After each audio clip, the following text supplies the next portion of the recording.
What's up, ladies and gentlemen? I know it's been a while, but today I am going to review Captain America Brave New World, Captain America 4, because I had the opportunity, shout out to my brother, um, to go with him the day it came out to see this movie. Now, guys, so I'm gonna break this movie down in multiple sections. I'm gonna first I'm gonna say, will you all enjoy it? Well, if you like movies like Captain America: Civil War and Captain America, like all the other previous Captain America movies, yes, you will probably enjoy it.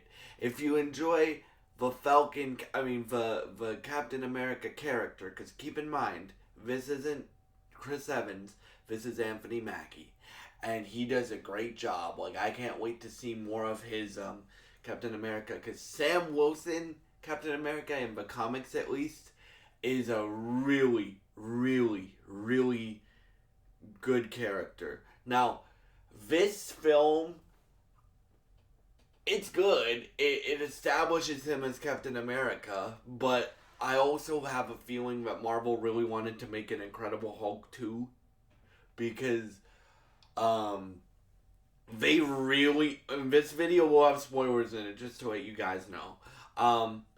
They really market Red Hulk and Incredible Hulk, and Harrison Ford's in the movie a lot as Thunderbolt Ross, but Red Hulk is in it for like 5 minutes, right? Um, and that, I get why they did it. It's good business, but I'm like, why didn't you show the like, because it's mainly Captain America. Like, there's like, so the main, he's in it for like 5 minutes, and yeah, and they don't kill any villains off, which I appreciate. So Tim Blake Nelson's character, the leader, is still around, and Harrison Ford, Thunderbolt Ross, even though he's kind of redeemed at the end of a movie because of what he does. Um, Basically, he says he admits his wrongs, because if you basically find out that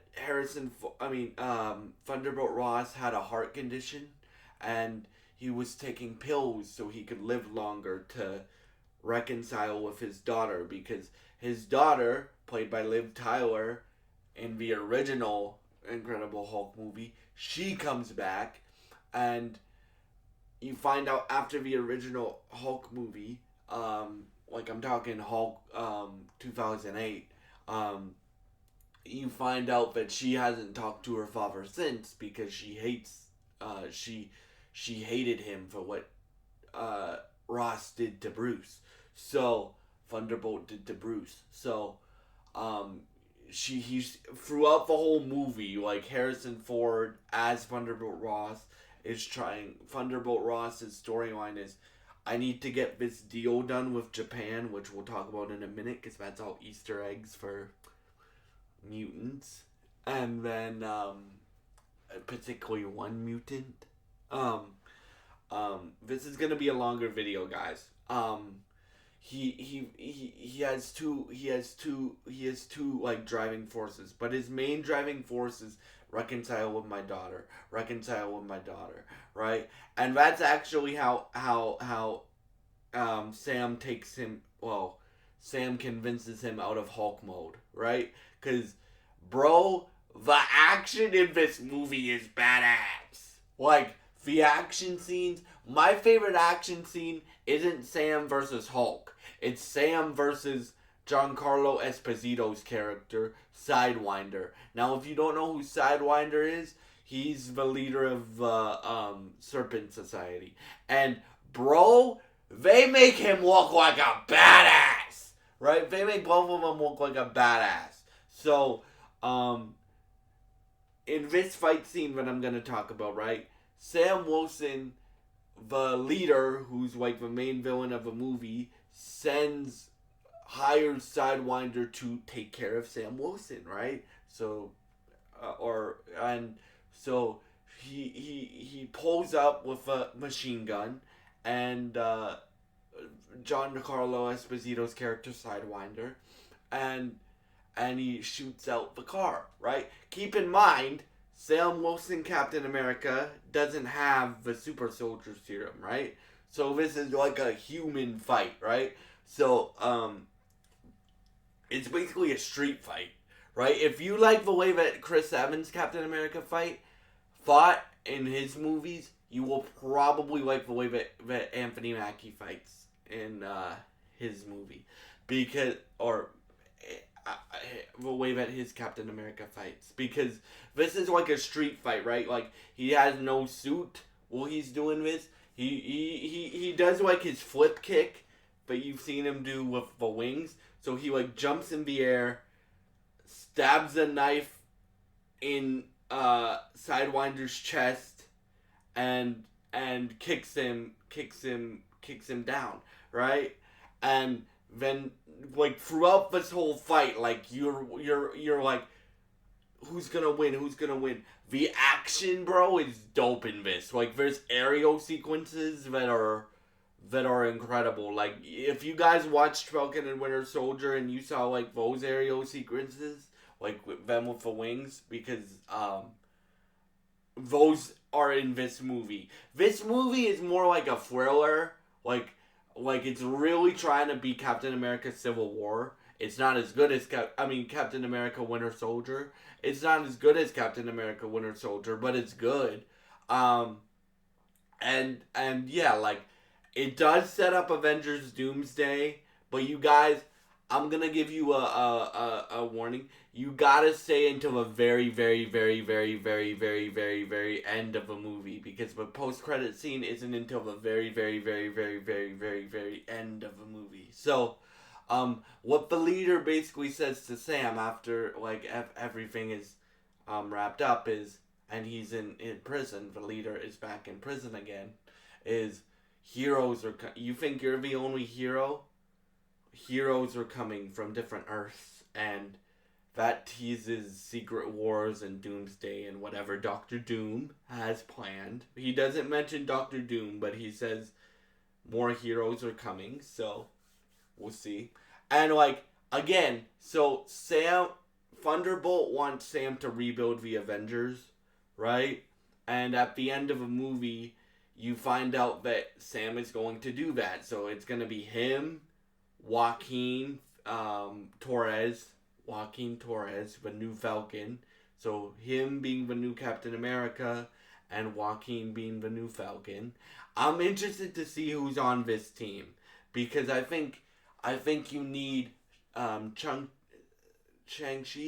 and I think you need a bunch of characters, but I'm very interested to see like the team dynamics of how many teams we do get, because I think there'll be multiple Avengers teams and then they'll come together, right? That's just my view based off of what I've seen from this movie now, because I saw it on last Friday, as I said, and from what I've seen from the Thunderbolts trailer. So yeah, for me, like my favorite action scene was the fight with Giancarlo Esposito, the street fight with Giancarlo Esposito's character Sidewinder.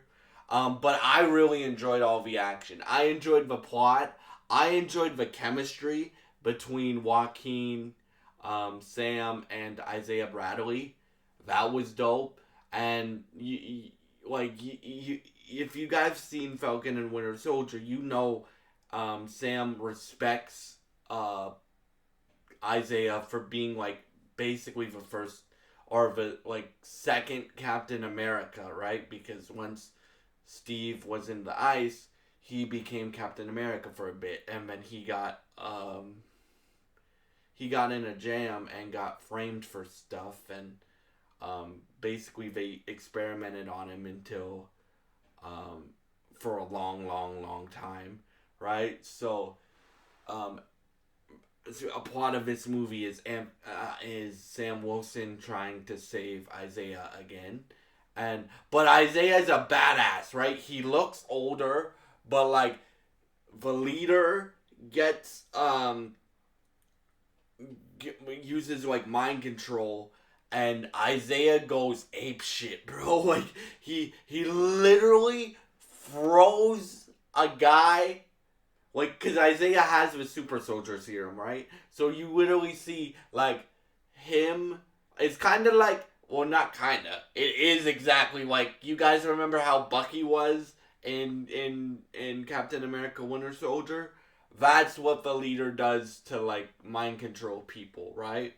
And then his massive plan is you find out that the heart medication that Thunderbolt is taking, the leader dosed it with gamma radiation because um, Thunderbolt has had the leader locked up in a prison working for him, like finding weapons and creating like antidotes and creating weapons and creating like gamma stuff, and being like his tactician. Because if you guys don't know the leader's powers is basically that he has a massive brain, right? So he's one of the smartest people on the earth, right? And yeah, so what happens is Thunderbolt keeps like dangling the carrot, like, do this and I'll let you go, do this and I'll let you go. But you find out that Thunderbolt never intended to let him go. So he plays the long game and starts dosing Thunderbolt's medication with gamma radiation.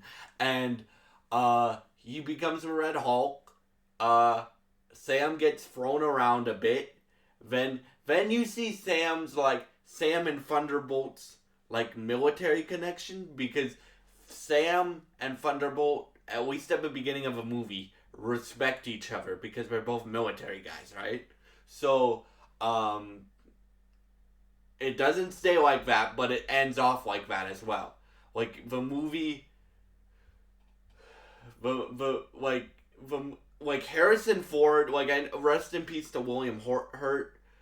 Harrison Ford is a great Thunderbolt Ross. I hope we see more of him. I hope we see more of him in Avengers, and even like after Secret Wars. Like, Marvel, do a World War Hulk movie, right? That's what I want. I want Savage Hulk. I want Savage Hulk back. That's what I want.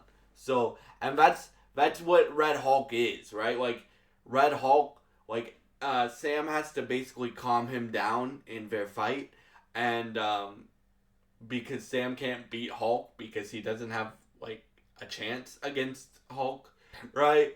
And like he tries his best. Like, you get to see, like, with the suit that Wakanda gave him, you get to see like that ability. He basically has the powers that like the Black Panther suits have, right? So like, I'm not talking about like biologically powers that T'Challa and Shuri have, but I'm talking like, you know how the suit can charge up with energy, like quantic energy, and like shock. So he does that, and he uses it in very unique ways when he's trying to fight the Hulk or Red Hulk, and he does his best.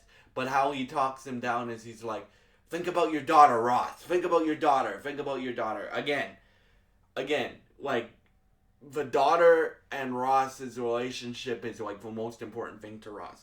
Now, let's talk about the deal that I mentioned. So the deal that Thunderbolt is trying to, because Thunderbolt's the president of the United States, right? What he's trying to do is make a deal with Japan. So in the MCU, they're basically saying, or they are saying, that Tiamat from the Eternals movie, the Celestial that crashed down to Earth, that's adamantium. Now, if you don't know what adamantium is, that's like the stuff that's bonded to Wolverine's skeleton, right? And like Deadpool and Wolverine, you know how he has adamantium swords? That's adamantium, right? I know that's not like, it's set in the MCU, but it's also set in the X-Men universe. But the way that they're explaining it in the MCU, how they get adamantium for Wolverine and other people that might get affected by it. Because America wants their own vibranium, right? They say that adamantium in the MCU is stronger than vibranium. So I'm very interested to see where that storyline goes. But yeah, I would give this movie like a 7. I enjoyed it. It wasn't Deadpool and Wolverine good, but I enjoyed it. I would strongly recommend seeing it. Again, if you like grounded Marvel. Now, I love grounded Marvel. Like, this, like, I, I went in with my expectations high, and I think it delivered. Because Anthony Mackie is a great, like, leader, in my opinion. And this shows you how. Doesn't show you all the way like but it shows you how he cares and how he's a different Captain America than Steve Rogers was, right? Because Steve Rogers had the super soldier serum. Sam doesn't. So it's very interesting to see like their different styles and different approaches on how they create that. Throughout how they're different throughout the movie, right? And yeah, like I would strongly recommend watching this movie. Just go in with right expectations, right? Like, it's not one of the best MCU movies that I've ever seen, but it's a 7 out of 10 for me. So right in the middle. And yeah, thank y'all so much for watching this video. I hope you enjoy this video, and I hope you have a great day. Thank you for watching, and goodbye.